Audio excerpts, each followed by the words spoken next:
1400 صحاب کے ساتھ حضور عمرے کے لیے تشریف لاتے ہیں. کفار مکہ کھڑے ہو گئے کہ ہم عمرہ نہیں کرنے دیں گے، لڑائی ہوگی. حضرت عثمان غنی رضی اللہ تعالیٰ عنہ کو بھیجا کہ ہم عمرہ کر کے واپس چلے جائیں گے، کوئی لڑائی کا ارادہ نہیں ہے. انہوں نے کہا یہ نہیں ہوگا. عثمان آپ آئے ہو تو طواف بیت اللہ کرنا چاہو تو کر سکتے ہو. کہا نہیں، یہ تو نہیں ہو سکتا کہ حضور کے بغیر میں طواف کروں. خیر صلح حدیبیہ کا موقع آیا تو عروہ بن مسعود کی قیادت میں قریش مکہ نے مذاکرات کیے حضور علیہ السلام سے، تو ایک صلح نامہ طے پا گیا. اس کی شرائط میں سے ایک شرط یہ تھی کہ مکے سے اگر کوئی شخص بھاگ کر کے مدینہ المنورہ جائے تو اہل مدینہ اس کو پناہ نہیں دے سکیں گے. وہ ہمارا بگوڑا شخص ہوگا تو اس کو پناہ نہیں دے سکیں گے. اور اگر کوئی شخص مدینہ المنورہ سے مکہ واپس آنا چاہے تو اہل مکہ اس کو پناہ دینے کے مجاز ہوں گے. تو حضرت عمر رضی اللہ تعالیٰ عنہ اس شرط پر بہت پریشان ہوئے اور حضرت ابو بکر صدیق رضی اللہ تعالیٰ عنہ سے جا کے بات کی اور کہا کیا ہم حق پہ نہیں ہیں؟ کہا حق پہ ہیں. حضور اللہ کے سچے رسول نہیں ہیں؟ کہا حضور اللہ کے سچے رسول ہیں. تو کہا 1400 کی تعداد معقول ہے، پھر ہم دب کے صلح کیوں کریں؟ صلح کی شرائط برابر کی ہونی چاہیے. اگر کوئی ان کا بھاگ کر کے آ جائے ادھر سے تو وہ ہم پناہ دے سکیں، اور اگر ہمارا جائے تو وہ پناہ دے سکیں، یا پھر وہ بھی نہ دے ہم بھی نہ دیں.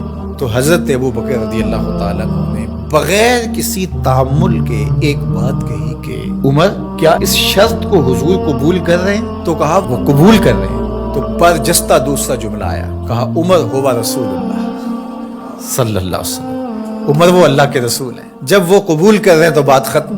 یہ تھا وہ تیقن. اس کو اس مفہوم میں بھی لے سکتے ہیں، عقل قربان کم بپیش مصطفیٰ. یہاں پہ سارے راستے بند ہو جاتے ہیں. یہ ہے وہ یقین. تو کہا ہوا رسول اللہ. یہ برجستہ جملہ ہے جو یقین کی بجلیاں بھر دیتا ہے روحوں کے اندر. یہ کوئی حرج نہیں ہے کہ کسی بھی مسئلہ شرعی اور کسی بھی دینی امر میں آپ لاجک تلاش کر لیں، مل جائے تو اچھی بات ہے.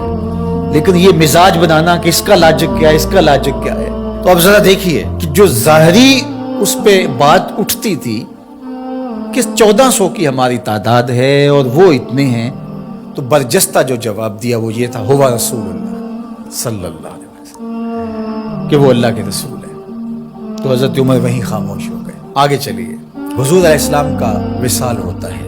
اس سے قبل لشکر اسامہ حضور روانہ کر چکے ہیں. 17-18 سال عمر تھی تو ان کی قیادت کے اندر حضور نے ایک لشکر تیار کیا. تو یہ لشکر ابھی جرف کے مقام پہ پہنچا تھا کہ حضور کا وصال ہو گیا. خبر پہنچ گئی تو اب حضرت اسامہ کیسے بڑھ سکتے تھے، واپس آ گئے. تو تدفین کے بعد حضرت سیدنا ابو بکر صدیق رضی اللہ تعالی عنہ جو کہ خلیفہ بنا دیے گئے تھے، انہوں نے جو حکم جاری کیا وہ یہ تھا کہ اسامہ بن زید اپنے ہدف پہ دوبارہ روانہ ہوں. تو صحابہ نے کہا کہ بڑے بڑے جنگی ماہرین اس لشکر کے ساتھ ہیں، تو پیچھے سے اگر حملہ ہو گیا تو یہ نقصان کا سبب اور ذریعہ بن سکتا ہے. لہٰذا حکمت یہ ہے کہ اس لشکر کو ابھی کچھ دیر کے لیے روک لیا جائے. تو میں نے یقین کی بات سیدنا صدیق اکبر کے حوالے سے آپ کے سامنے رکھنا شروع کی ہے. تو سنیے کیا جواب آتا ہے.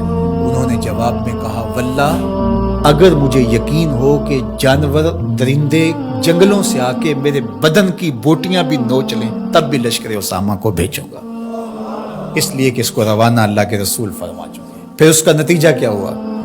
جو قبائل پر تول رہے تھے حضور کے وصال کی وجہ سے، جن کے کچھ حوصلے بڑے تھے، انہوں نے سوچا ان کا کتنا سسٹم مضبوط ہے کہ یہ ان حالات کے اندر بھی لشکر کو روانہ کرنے کی پوزیشن میں ہے. اور جدھر لشکر گیا انہیں یہ خبر پہلے پہنچ گئی کہ حضور علیہ السلام کا وصال ہو گیا، لیکن انہوں نے سوچا کہ ان حالات کے اندر بھی لشکر حملہ آور ہو رہا ہے ہمارے اوپر، تو اس کا مطلب ہے یہ کتنے مضبوط ہو گئے ہوئے ہیں. تو لشکر بھی کامیاب اور بامراد مظفر ہو کر کے واپس پلٹا، اور کسی کو مدینہ المنورہ کی طرف میلی آنکھ سے نظر اٹھا کے دیکھنے کی ہمت بھی نہ پڑی. یہ سیدنا صدیق اکبر رضی اللہ تعالی عنہ کے یقین کا، اعتماد کا، بھروسے کا اور حضور علیہ الصلوۃ والسلام کی ذات پر ان کا جو اذعان و یقین تھا اس کا نتیجہ تھا. تو یقین کی کائنات کا اگر کسی نے شہنشاہ دیکھنا ہے تو وہ ابو بکر صدیق رضی اللہ تعالی عنہ.